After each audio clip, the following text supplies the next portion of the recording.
Good afternoon, everyone. Thank you so much for taking time on this Friday afternoon before Thanksgiving to join us today. We know that there's probably a whole bunch of questions out there about it, and we tried as diligently as possible to try to get something before the holidays, because we have obviously been receiving a lot of questions in regards to specific scenarios and how does AACRAO and NACUBO have any specific guidance regarding the regulations that came out in October. My name is William Gill. I am the Senior Director of Government Relations for AACRAO. I'll let my colleagues introduce themselves. Brian? Hello, everyone. My name is Brian Dixon. I'm with NACUBO, that's the National Association of College and University Business Officers, where I serve as the Director of Student Financial Services and Educational Programs. For those who aren't fully aware of NACUBO, I know we have some of our members on this, and thanks to AACRAO for inviting me and inviting our members. NACUBO represents the business office, so anyone from the Chief Financial Officer, the Chief Business Officer, all reporting through them. And for the purposes of this webcast, representing that student accounts, bursar operations. So thrilled to be here. Wendy. Hello, everyone. Wendy Kilgore, Senior Director of Research at AACRAO. So thank you very much for Brian and Wendy for joining us. Wendy, if you please go back just a quick sec. We're really going to talk about the new regulations that came out in late October, and that's why we've had so many questions, and specifically in when in an institution or will be able to withhold a transcript, and when you will not be allowed to withhold a transcript. Now, I just want to mention this is our initial interpretation. There's still a lot of questions to be had, but we feel pretty good, at least with where we are in this point in regards to be able to share this information. We'd understand that there's going to be additional guidance that's going to be required from the Department of Education. But so again, this is just really kind of the beginning. Go ahead, Wendy.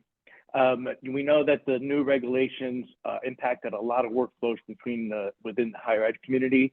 And so we're just going to focus again on transcript withholding.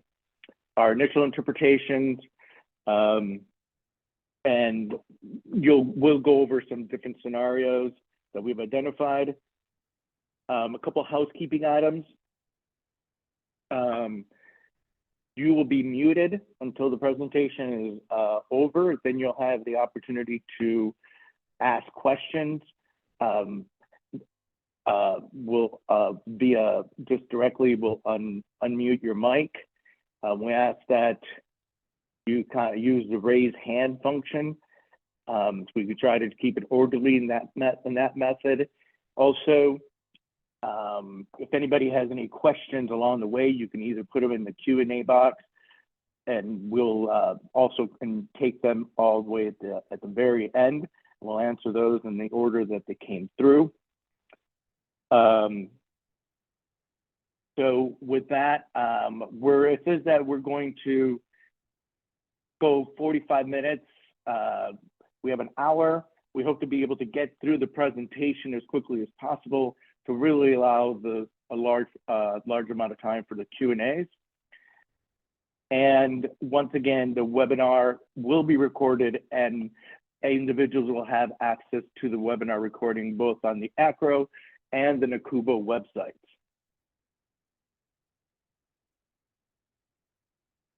So what are we talking about here? The regulation, it fell under the title of Financial Responsibility, Administrative Capability, and Certification Procedures, Ability to Benefit. We dove into the 600 page document, and we will come up specifically of the Code of Federal Regulations under CFR 668-14. There are two items that specifically pop up regarding transcript withholding, with one really creating a lot of questions for the higher education community. All these new regulations are effective to go into effect July 1st of next year. Just a little bit of a program participation agreement in order to be able to, that it meets all Title IV eligibility criteria. It must enter into a program participation agreement in order to receive and pay out federal student financial assistance. That's important because these regs cover specifically folks that are receiving funds from Title IV, and PPA defines the terms and conditions. So specifically, we're talking about the regulatory language. I think everybody can pretty much read the first one, and that was one that Brian and I had heard earlier in the year, when an institution would not be able to withhold the transcript to take any negative action for a balance owed to the institution resulted from an error on the institution's administration of Title IV and HEA programs, or any fraud or misconduct.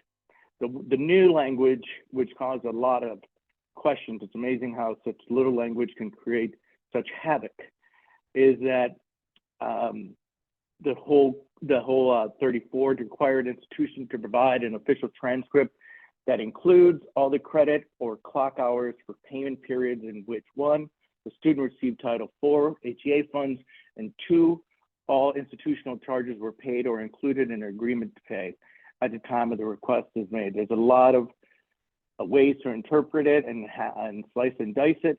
And so this is what you guys are going to see is some various scenarios that we came up with to help you guide in the next phase. With that, I'll turn it over to Brian. Thanks, Bill. So in that, it's not a lot of words, but there is a lot to unpack there. I think one thing that Bill mentioned that's important to note here is that we're talking about payment periods, and so much of this is driven by the payment periods. So we're going to walk through some interpretations here, some scenarios. This is not an exhaustive list that we have here. This is, as mentioned, our interpretation as of November 17th. The rule is only 2.5 weeks old. We still have a lot to dig into here. But this is just our initial take. So I'm going to walk through a few of these here with you all, and hopefully explain kind of where our heads are. But again, we'll welcome questions at the end based off of these, recognizing that this probably isn't a list that includes every situation. So scenario one here, we have it's where a student's going to receive Title IV aid for that payment period, and they owe a balance for that payment period. But they don't have, as Bill had mentioned, that payment plan or a loan in place at the time of the transcript request. And that balance is not due to an error on processing aid or misconduct or fraud or so on.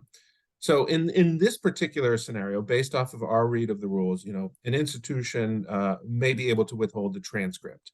And the kicker here, the particular item of note here in this scenario is that there is not a payment a plan or loan in place at the time of the request. So again, for the sections of the transcript, the portions of that are related with that debt, they must be released. So let's jump to scenario 2 here, slightly different.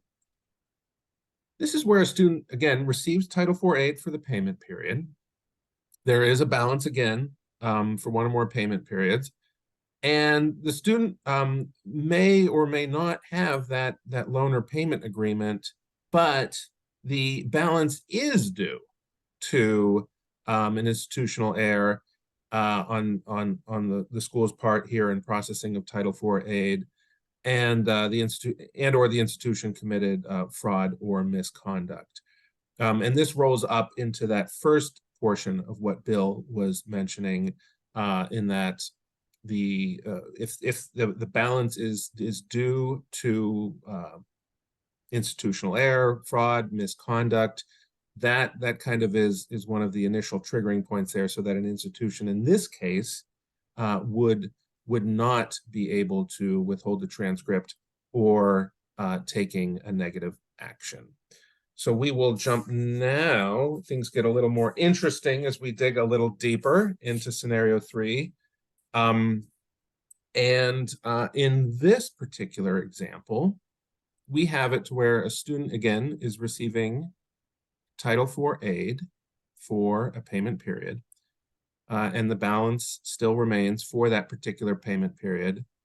The student does have a loan or a payment plan in place. So there's some kind of arrangement there for that, even though there is the balance remaining. And this balance is not due to that error, fraud, or misconduct. So in this particular case here, per our read, the school would not be able to withhold the portion of the transcript for that particular payment period. Again, the payment period really is the driver here, and we'll get into some of the kind of questions around that. I know that that's a bit of a departure from how we've treated things, but in this particular example, because there is, even though there is a balance for that payment period where Title IV aid was received, the student has that payment plan or loan in place, an agreement to pay that, and the student and the institution, excuse me, would not be able to withhold a transcript there. So then we'll jump to our fourth scenario here. So now we're getting into some territory where a student did not receive Title IV funds for that for any payment period, excuse me. And then we have a balance remaining for one or more payment periods. And this is where, per our read, again, an institution would be able to withhold the entire transcript or take that negative action related to that balance. Again, this is where no Title IV aid was received for any payment period. So that's really one of the triggers, right, is Title IV aid for those payment periods. And when there's the balance there and there's no Title IV aid, you can withhold. So that one a little more on the simple side of things. And then we're going to go on to number 5 here out of 5 of 6. And this is where, the student is receiving Title IV aid for a particular payment period, and the amount is paid in full. So according to the final rules that were published, institutions not going to be able to withhold that portion of the transcript for that payment period and the courses associated with that payment period, because again, the balance is paid in full. So this is kind of one of the more clearer, at least in the reading of the rules. Implementation, other kinds of questions here will remain, but student receiving Title IV aid and the account is paid in full for that payment period, you will not be able to withhold that portion of the transcript. Yes. Brian, can I hop in here? I want to say this one is kind of an interesting one because, why would you hold the transcript? Well, we have institutions that hold the transcript for other reasons, not just debt. Correct. But in this particular case, this eliminates all of those other reasons. You just can't do it at all because they've received aid and the account is paid in full, correct? Correct. Yeah, because the department is looking, and I don't want to try to speak for the Department of Education, but their approach to all of this is coming from a view of, if something was paid for, they're looking at it from the debts, but they recognize that there are other reasons, right, that an institution may have to withhold these. So that is the approach that they're trying to take, and kind of threading this needle here. So very good point. Brian, can I take us back to scenario 3? I want to make sure we have something in there because we talked about this, and Bill too, about this as an initial interpretation, and we've looked at this. So let me go back to that real quick. Yeah, what's your? question, I'm not, let's see at this bottom, and may not take another negative action. So they don't have a loan payment in place, but the balance due is not due to an institutional error or commit fraud or misconduct. That's tied, that last bullet is tied to paragraph 33. So there's no fraud and no misconduct. So the institution, do we have this here? I think we actually can take another negative action in this case, because it's not misconduct and it's not fraud or error. So they could place a hold that says, hey, you need to see us and pay your bill before you register for another term. I just want to make sure we have this one right. And it's, sorry guys, we've interpreted this so quickly and it's evolved, but I'm wondering if we, yes. I think now I'm reading through it one more time too. So we have Title IV aid, check. Balance is still on the account for that payment period, check. There is a loan or payment plan in place. So they would have to release the transcript, but I see what you're saying, that there could be other negative action taken because of the fraud or misconduct or an error, could be. But that's a good that sounds right, and that's definitely something I think that we'll take back as we continue to dig. But you're right there, that could be a that may not. I think we actually may be able to. Yes. No, and I think you're right, Wendy. We're all kind of learning this as we go. And I think too, it's some literally of the slicing words and used, dicing and wordsmithing. All right. And so some of the words used in the regs aren't as clear, but that's why, and we'll get into kind of next steps here, what we're looking at, or what we're going to have the department, what we're asking the department to look at moving forward. So okay, would you like me to take out I can actually do that, so it's in the recording for everybody here. I can actually go in there and take that out on the fly. I like this. Let's do that. Sorry guys, like we said, this is a quick interpretation, and there we go. There you go. May take there. Now I think we all have it there, and because the other negative action is, I think we got that one right now. Cool. Thank you for talking that through with me.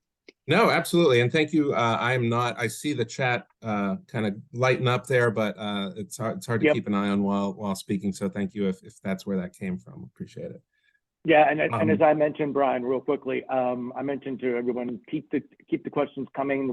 We'll address them one at a time from the top when we kind of finish the presentation, and hopefully some of these questions are answered as we go through the presentation. Would you mind putting them in the Q&A chat? I mean, Q&A section, folks, because we don't have anybody actively really monitoring the chat. If you put them in Q&A, then they don't get lost. Because if people start talking a lot in the chat, it scrolls up and we won't be able to see them. But if you use the Q&A function, it'll be retained and we can address them. Yes. So sorry, Brian, back to you. Oh, no, thank you, Wendy. And that does take us to 6, right? Yes. Okay, so 6, scenario 6 here is where a student didn't receive Title IV funds for a term, has the balance though for the term, but for previous terms, they did receive Title IV aid, and those terms are paid for. And this is kind of that mix, a mix of a few scenarios here. So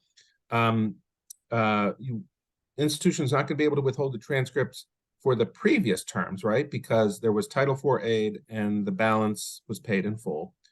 But the institution could withhold the portion of the transcript for this, the first half of this sentence, where did receive, Title IV federal student aid funds for a term and has a balance for that term. So again, stressing here the complexities of this, that this is payment period by payment period, term by term, and the courses and credits associated with each. So that is the read there on scenario 6.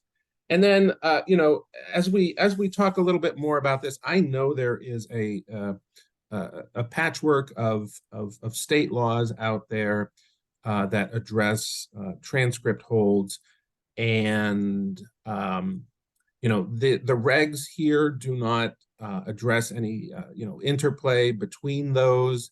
That is going to be something that institutions in those states, and hopefully we'll, as we learn more about this, and NACUBO works with plenty of schools in plenty of states, AACRAO does as well. We'll start to learn a little more about that. But the rules specifically don't address that interplay. So it's, I think for those institutions, you're going to want to see how your state laws or regs are written and how they might mesh or not with this. But it is not something that is addressed there. And I know that that list of states continues to expand, and they are not uniform requirements across those states. So again, adding another layer of complexity here. So unfortunately, don't have anything there. I guess as we kind of move forward, Brian, here, yes. Yeah, I just wanted to mention that I believe it's 10 or 11 states have already passed, state legislation requiring the guidance regarding transcript withholding, and many other states are looking into them. So this is one of the large questions that we have that is going to be, top of mind when we definitely reach out to Department of Ed. Yes, yes. So I'm going to hand it off to Wendy, and it's appropriate that she was mentioning negative action. So Wendy, floor is yours. Thank you, Brian. Thank you, Bill. So negative action is used in the legislation, specifically in paragraph 33, but AACRAO, NACUBO, and WICHE and others have actually described these actions typically as student success holds and administrative holds. We very much want to, and I repeat it at the bottom of every slide, that important note, please remember that these negative actions are separate from transcript holds. So they are very much a different aspect of it and only captured in that paragraph 34. But what AACRAO and NACUBO, again, would call them as student success holds or administrative holds. Negative actions may include not allowing enrollment for the following term. So, they owe a debt or owe an equipment return fee or something and you can stop them from registering if they need to come and see somebody, turn in some paperwork. They maybe want to see an advisor. So basically you can not allow them to enroll for the following term. You can also charge a fee perhaps for carrying a balance that could be perceived as a negative action. Withholding access to extracurricular resources, perhaps. There's a lot of them. AACRAO did research on this, and there was a really long list of the type of things people use to try to get students to take actions or to be successful. Reporting the student to a debt collection agency, Brian talked about that a little bit. Reporting the student to a state system, also talked about that, when that's required. Perhaps there's also annotating a transcript. This is not an exhaustive list. There are a lot of actions that are not transcript holds that could be perceived as negative actions. So we'd encourage you to review what your negative actions or administrative holds or student success holds or whatever you want to call them at your institution are.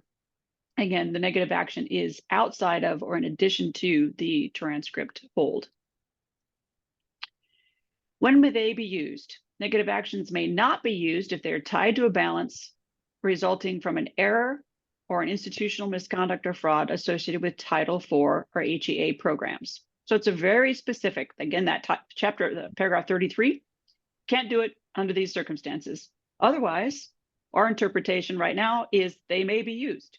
So if there's other reasons, they have a debt that doesn't fall into this category, they need to see an advisor, they need to turn in paperwork, they need to get immunization, they need to speak with a faculty member, sign a payment plan, anything where you want to take an action that stops them from doing something or puts a little bit of a roadblock, because higher ed doesn't yet have anything else that works quite as well right now as that, hey, come see us, little negative action that stops them from doing something. And so otherwise it may be used. So it's a very specific action. May not be used if they are tied to a balance owed by the student resulting from an error in the administration of Title IV or HAA programs or institutional misconduct or fraud. Otherwise, have at it, as we interpret it. Other uses of transcript holds not related to debt. Brought this up a little bit with Brian on one of his scenarios. So this regulation does not address the alternative uses of transcript holds for reasons other than debt. For example, violations of the student code of conduct or the academic code of conduct, failure to return equipment, administrative requirements, missing paperwork. It's very similar to those other negative actions. What AACRAO's research has told us is often the registration hold and the transcript hold are paired together. So institutions tend to put both of those holds on at exactly the same time. They are very often paired. So the holds can go on for a lot of reasons. Not only these things, but also seeing an advisor, needing to meet a requirement to be co-registered for a course, just any number of things, but they're typically tied together. And so this is going to be a lot of work for our higher education institutions to try to break these things apart. As Bill mentioned, it affects lots of areas. The interpretation is if the debt is associated with the reason to use a transcript hold, refer to the other guidance on whether or not an institution can use it. So debt, big flag. Like if you built a decision tree, debt and Title IV are right up there at the top, 1 or 2 questions, however you want to build your tree. If the use of a transcript hold is not based on the existence of a debt, then the ability to use a transcript hold remains in place. So if it's tied to a debt, please go back and check all those other things. For me, I see a decision tree in my head that needs to be built for these 2 paragraphs. And that's where I would start, is debt or not debt, and ask the question. The key takeaways from this, as we have decided, or just put them all together here, that transcript holds can still be used, either partial transcript holds or in its entirety, but you have to know the details before taking any action. Conditions for use vary. And they've been asking about the question, has the student used Title IV or HEA funds to pay for any part of the payment period in question? This is a key factor in the ability to use either a full or partial transcript hold, goes into that decision tree. Did your institution make a mistake or commit fraud that resulted in an unpaid balance for a student using Title IV or other HEA program funds? Again, big question. Any institutional error resulting in a debt means the institution cannot hold that part of the transcript that's related to the payment term. And we use this language about part of a transcript. Some of you may be thinking, what does that mean? Some student information systems allow you to pull out pieces of transcripts, suppress the grades, any number of things. So it can be an entire transcript hold, or you can suppress parts of terms or these payment periods. So that's a process question that institutions are going to have to examine very, very carefully. Use of other negative actions, not a transcript hold, to help encourage a student to pay a debt not caused by an institutional error, misconduct, or fraud may still be used. So again, if they have a balance and it's not due to institutional misconduct, error, or fraud, you can still place a hold that says, hey, come see us before you register for another class, and let's put you on a payment plan, or let's pay down this debt before you move on to register. So it still can be used. Look, as Bill mentioned at the beginning, look for guidance from the Department of Education. This is what shared here is our initial interpretations, and we even changed one of them on the fly, right? Fixed that scenario 3. But we're pretty solid with them now. We anticipate that the department will share further guidance. What should institutions do now? We talked a bit about this as a group. Investigate and document ways your student information system may accommodate these new rules. As I said, some are more flexible than others, and decide whether or not yours even has the flexibility to do a partial transcript hold should you want to. Can you identify the payment terms where the funds were used or not? Not all systems are configured that way. Not all chart of accounts are configured that way, or the way the processing is done. And document new business processes based on your answers to the questions above and other related questions. Determine your new business processes and document them. Your institution may decide to do away with the transcript holds for debt altogether. That might be what you decide to do. If there's related institutional policies, please update those as soon as possible so that you have something to hang your hat on. And make sure it has that big policy in place. This is what we do. Share that widely with your stakeholders, including students, so they understand the conditions under which these processes that have probably been in place for a long time at your institution are now changing. As we said before, keep an eye for further guidance from the department. And whatever you're going to do, be ready to implement by July 1, 2024, just around the corner. The next steps for AACRAO and NACUBO, we are going to update that joint statement on the use of administrative holds at some point along here, probably when we get final guidance, but that hasn't been determined yet from the department. So we did put out a use of the joint statement on administrative holds, since that applies to that paragraph 33 negative action. That joint statement will have to be updated. This presentation will be made available on both the AACRAO and NACUBO web pages. And there's going to be question gathering. So the new regulation impacts lots of aspects of the work, as Bill mentioned earlier. And all of the higher education associations are collaborating to send one document to the Department of Education asking for clarification and guidance on several issues. So don't be surprised if in your inbox, at least some of you in your inbox, you receive a survey that's going to try to gather input on where the questions remain, not just for paragraph 33 and 34, but for all of the regulations. So information gathering from all of our members and all of our associations are going to try to put one document together and say, Department of Ed, please help us with this. And that's what we have, I think. Bill, back to you. And then we have a bunch of Q&As. Yeah, thanks, Wendy, and thanks, Brian, and thanks for everybody for all the questions. It's literally, it's been exploding, which is great. Just for the process of time, I'm going to go from the top, just read them out loud, Wendy and Brian. I'll interject my thoughts and you guys can go at it as well. I'll just start with the Q&A. One is, will these slides be made available? Absolutely. If the plan is agreed. If the payment plan is agreed upon and the student is requesting a transcript, but has not yet started paying on that payment plan, can we withhold the transcript until they actually start paying? Wendy, what's your thoughts on that? I would say. I'm going to punt to Brian on that one. Yeah, so I'm going back to the language in paragraph 34. And it says all institutional charges were paid or included in an agreement to pay at the time the request is made. So included in an agreement to pay. It doesn't distinguish whether or not payments have actually been made on that balance. So that so they would have to if they have an agreement in place, then they have to be able to release the transcript. Yes. The federal relation trumps state regulations, as we mentioned earlier. That is one of the large questions that we have as well. So thank you for bringing that up. I think we're all on the same page. More detail about the portion of the transcript. I think Wendy did a great job of asking some questions, and I think she mentioned a decision tree, and I think others feel free to join in. I mean, I think is the first set of questions: is there debt or is there no debt?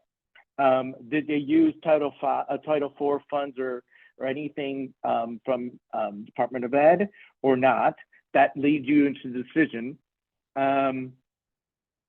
And then you're going to have to figure out, which of those terms that they use Title IV funds versus other terms that they didn't use Title IV funds. I think those are the questions. It's going to cause a lot of institutions to rethink, because you have to ask these questions, not just going to be carte blanche of debt or no debt. You're going to have to be able to determine how did they pay and if they're fully paid. Yeah, and Bill, you're right. And I was wondering, Wendy, if you could jump us back, because I think now that we've gone through this, if we could jump back to, I think it's slide 5, where we go through the regulatory language, because there were a lot of questions on that portion of the transcript, and I think it might be helpful for people to see again what that language is, because I know it's been a while since we were back there. Right there, the second paragraph, require an institution to provide an official transcript that includes all the credit or clock hours for the payment periods in which. So that's when we say, portion of the transcript, that's what we're referencing when we say that. And that is going to be the challenging bit there. Yeah, the question is, and I think a lot of times people are going to say, well, they paid for the previous, we're going to be required to, split out a transcript. They paid for five semesters, but they didn't pay for 6. Then you have to ask the question, did they use Title IV funding? And they paid, then you have to be able to flush out the paid semesters under Title IV. And then other questions fall under, the final semester if they haven't paid completely. So I think that's going to be the challenge. Well, yes, and payment periods and portions of transcripts, this is also going to be even more complicated because I don't think there's any alignment, Brian, between necessarily between a payment period and a transcript portion. There might be. I mean, you may call a payment period a semester if you want to talk a little bit about that. Some may call it a semester, but some may call it the full year as a payment period. Brian, you want to address that? Typically, the department, for most institutions, a payment period, think about traditional 4-year kind of 2-semester, maybe a summer term, winter term. Usually, that's kind of what that is rolled into, a semester, payment plan, payment period. So, yeah, that's where I would say there. Yeah, so it's really this melding of the registrar side and the business side. So you're talking about a transcript, which is terms and semesters and parts of terms where things are recorded, and the business side where it's a payment period, and most of the time they overlap, and sometimes they may not, though, potentially. So that's where the folks at the institutions have to really sit down at the table and define what a payment period is, how you define it at your institution, and then how that relates to the portions of the transcript. As I mentioned before, some SIS systems allow you to suppress grades for a semester if you wanted to, and other things. Some do not. So it's going to be an interesting conversation. Christina asked about anything moving forward from 2024. What if they have a hold previous to 2024, July? That's a good question. That's a really good question, Christina. And I don't know because traditionally rules are effective, July 1 and going forward. Right. But because this addresses things that are previously paid for, it's not entirely clear what that'll look like. But that's a fantastic question for us to take. Sorry, Bill, I cut you off. Yep, we'll definitely put that on to the questions to get clarity. Other negative action only applies to no. I mean that's a question for you, Wendy.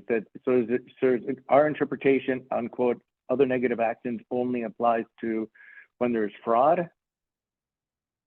I'm assuming no. Yeah. Well, okay. Your interpretation of other negative actions. So we're looking at paragraph 33 there. I'm not sure I understand the question. So the regulation, let me see if I address it this way. The regulation prohibits the use of any other negative action. Again, AACRAO, WICHE, and NACUBO and others would say administrative holds, student success holds, perhaps. You can't use those if there's a balance owed due to an error in the Title IV administration, misconduct, or fraud. So you cannot take any other negative actions about that debt. You can still use those negative actions. I'm really having a hard time with that term. You can use those actions for other things. Like you want them to see an advisor, you want them to return a book or whatever for other things, but related specifically to this. If there's a debt owed, Title IV or HEA funds were used, and the debt is associated with misconduct or fraud, then you cannot use like, for example, a registration hold to try to collect that debt, right? That's where we're interpreting it. Does that answer the question? If somebody wants to come off mute and see if that answered that particular question? If not, I'm going to assume it is, or you can post another question in the Q&A. If I can ask, so let's say we have an international student who is not using the aid, any of these programs, and they don't owe anything, but then they probably have a student success hold or some kind of administrative hold. Can we take an action on this? Can a hold be used? Yes, absolutely. Okay. Yes. Yeah. Again, the only reason other negative actions, it's specifically debt tied to use of Title IV, misconduct, fraud, or an error. That the other negative actions associated with that debt cannot be used. So I think that's you're going to have the slide deck, but it's addressed as we went through those slides. It's towards the end of the deck. But yes, it's these two paragraphs, right? Few sentences cause a lot of questions. Yeah, I mean, you're basically creating. I mean, we've identified it. We're basically creating two populations on campus. One who receive, which already are there, right? But they have different rules for both. Ones that receive Title IV funding and HEA funding, and the other one that doesn't. And the ones that don't basically are still on the same rules that you guys had previously. Now the ones that have Title IV funding or HEA, there's all these different new stipulations that come with it. It says they're asking about the payment plan. And I assume, Wendy, that you're asking about their release a transcript that, they set up a payment plan.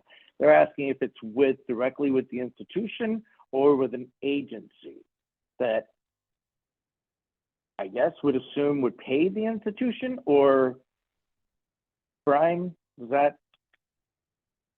Yeah, I think the question is when they say agency, they may be talking about a collection agency. I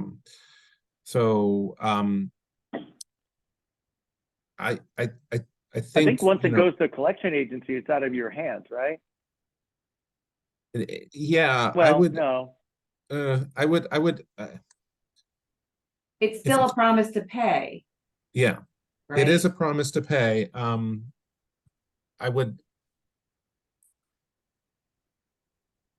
If a school has assigned it, if it's with whether it's a payment plan with the institution or a collection agency, there's an agreement to pay. I would release that because there is some sort of agreement to pay. I wouldn't withhold in that. That's what I was thinking. It was like an agreement to pay. Yeah. Okay. Yeah. That's a clarifying question to put on the list as well, just to make sure.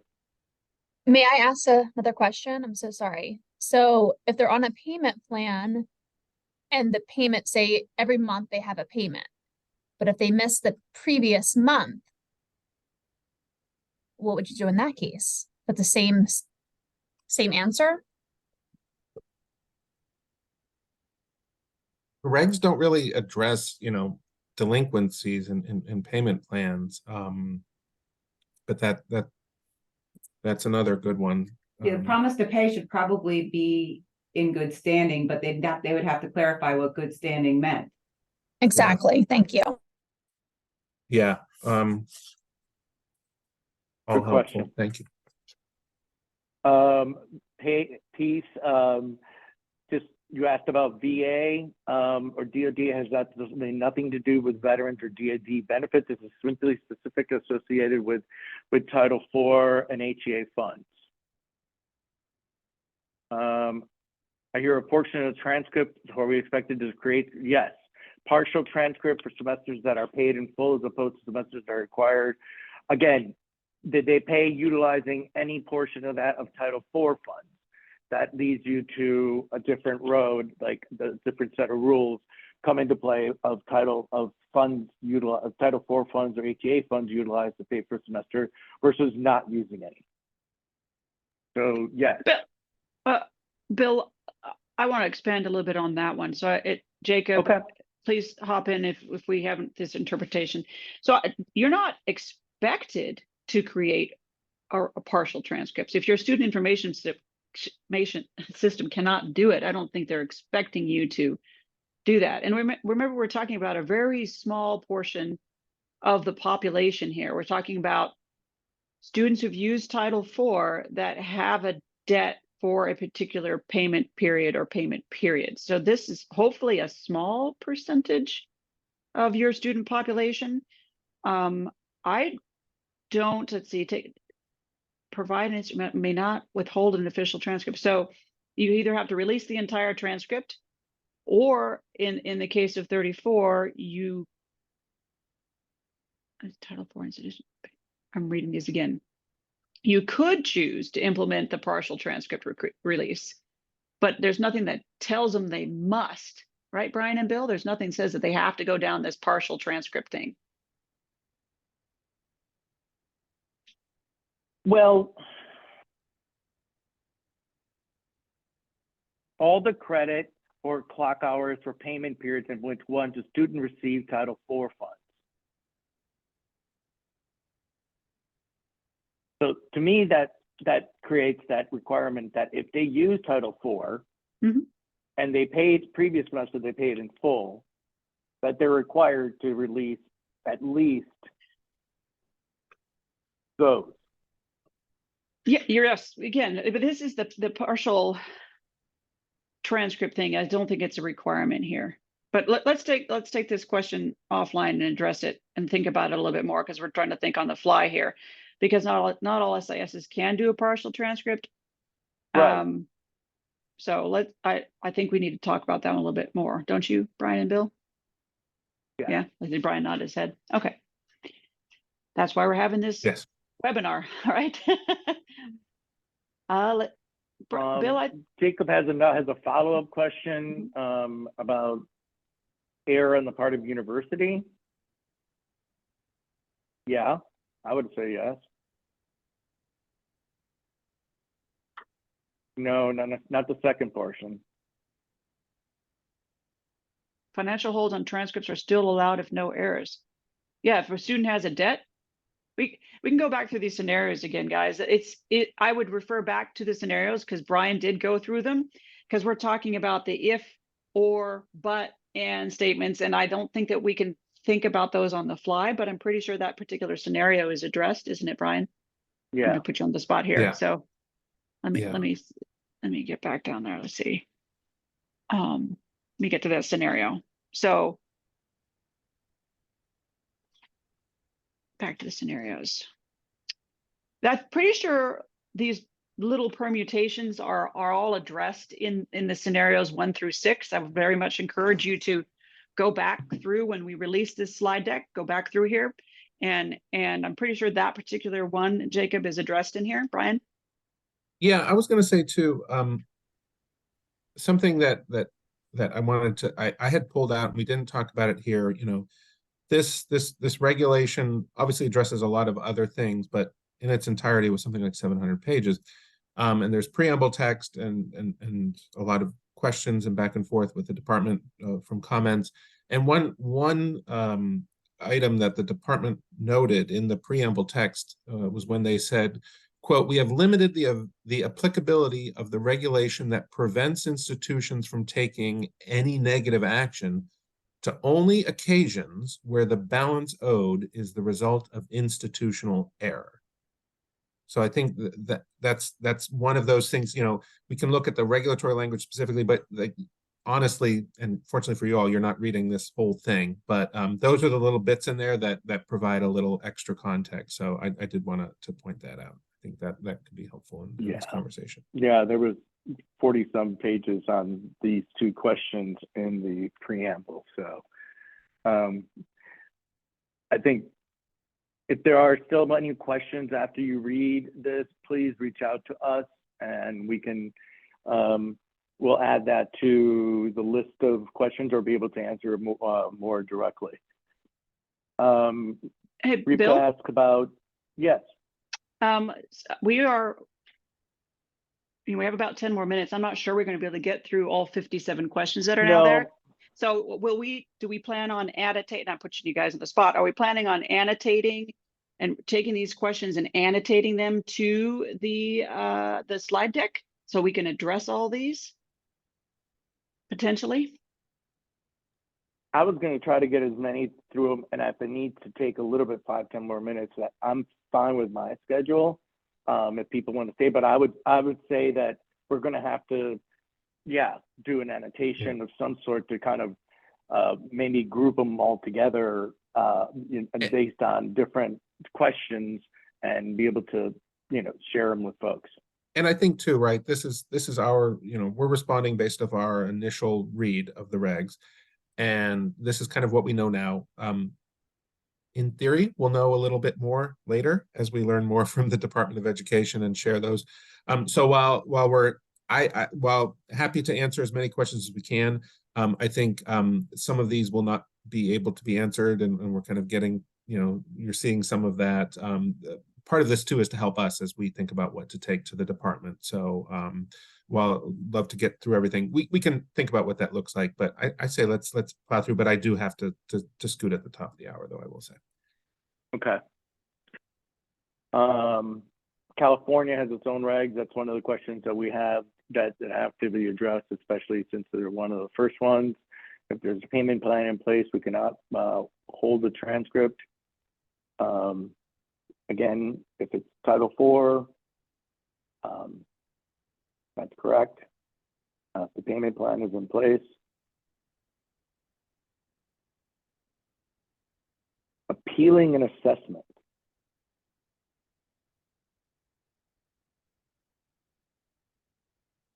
That's really into the weeds there. Honestly, Brenda, I'm not entirely sure. I mean, that's really getting into specifics. We would have to take a closer look there and see.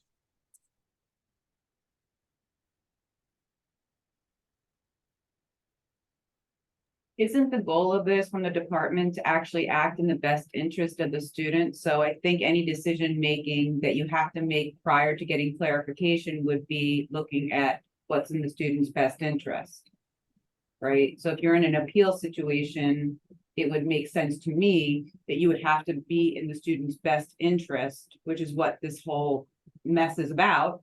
And then probably deal with the result, probably. Yeah, and in groups that I've already spoken to about this, I've kind of used the phrase "don't get cute" with some of this, and I think that's kind of a plain way of putting it. But the department has a goal here, and what we're trying to get through, and to here, AACRAO, NACUBO, and others, is coming up with the best way to help institutions implement this. But I would not try to find crafty ways to get around this. That's just not a good thing to pursue.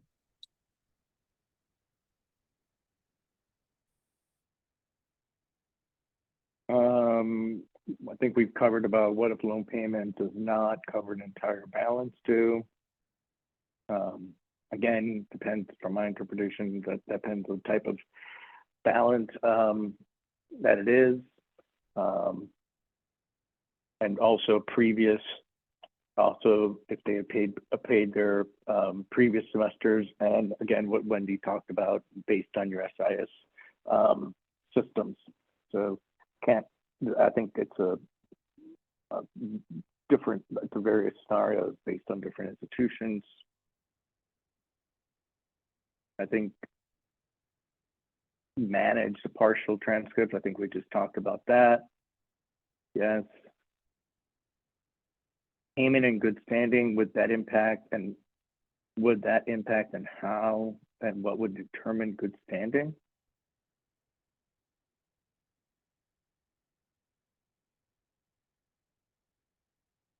Brian, I you're don't. muted. The rule doesn't. The regs don't address, and I think we've covered that, whether the payment plan is in good standing or not, and that's something we're going to take back. Does it affect institutions not based in the United States and utilizing Title IV funds? I would say yes, because it's anybody that's utilizing Title IV, regardless of location. Right, because I'm sure those institutions have program participation agreements as well. Yes. Yep. Are these rules official as of now? No, they are not. They will there's a whole bunch of questions, obviously, that that we have to be addressed, but they will be some sort of regulatory requirement will be in effect come July 1, 2024.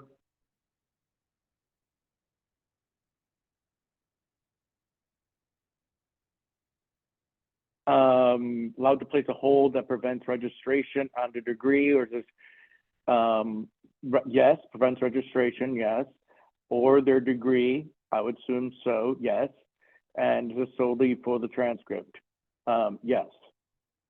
Bill, to clarify again, that's only if it's not that paragraph 34. So, I mean, 33. Only Correct. if, yeah. Right. Yeah. If there's no fraud or anything like that, yes. Yes. I have no idea. Yeah, they created two different paragraphs. Yeah.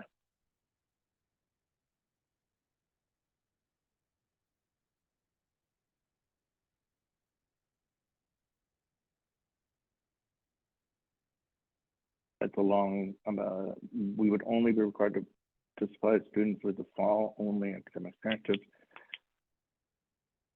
Yes, if they use Title IV and they paid in full for any, if they're using Title IV and their previous semesters were paid in full, but there's then they have to release the transcript for that, for those semesters. Is there anything that they use Title IV and didn't pay in full, and it's not part of 33 that there was any fraud, then you may be able to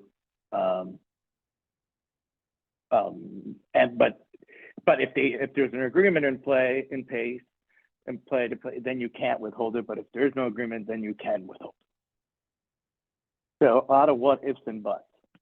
And to the point that anonymous participant is putting, it's just an administrative burden to micromanage transcript. Yeah, that's a lot of work to determine which payment periods which are applied to what. And that's why the institution may have to go back to the drawing board and saying, are we going to do this at all?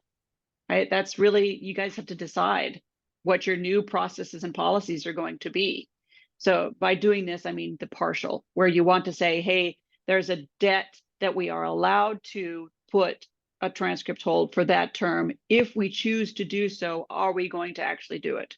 So if it is permitted, are you choosing to do a partial transcript release? Because to the point is, it's a burden to try to do that.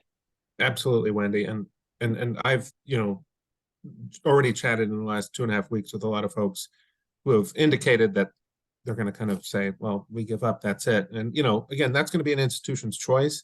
I would say just wait a little longer and see as we learn more about this. Again, we're in the very early stages, but I think it's good that institutions are having conversations already about what that implementation and challenges might look like. But I would say, stay tuned until we learn a little bit more. And Brian, with that, and Bill, we have 2 minutes. Yep, with that, we're at last 2 minutes, last minute. So what did we agree that we're going to, we didn't get to all these questions. Obviously, there's 62. That we're going to try to put them all into various areas and then try to address those as I don't know, say one by one, but is be able to take out questions that we will submit to the Department of Ed for further clarification, and try to get back to as many, and then for the registrants of this, come up with a document that we can probably respond to on a generalized level, because it's as you guys hear, it's very nuanced. Yep. I'll make sure that I send you guys a list of the questions that were in chat and the Q&A record as well. Thank you, Mike. And thank you guys for your patience on this, right? Bill, it's a lot of things we have to answer. Yeah, and to be honest with you folks, so first of all, I want to thank everybody for joining us today, and I can honestly say that we have spent an enormous amount of time coming up with trying to simplify this as quickly and easy as possible, but you guys have shown us that the purpose of this was that there's still a whole bunch of other questions that need to be addressed. And for that, we really appreciate you joining us and giving us more food for thought and be able to share this information with other colleagues about the webinar. So Wendy and Brian, any final thoughts? No, sir. Thank you, everyone. All right, everybody. With that, happy Thanksgiving. Happy Thanksgiving. Bye, everyone.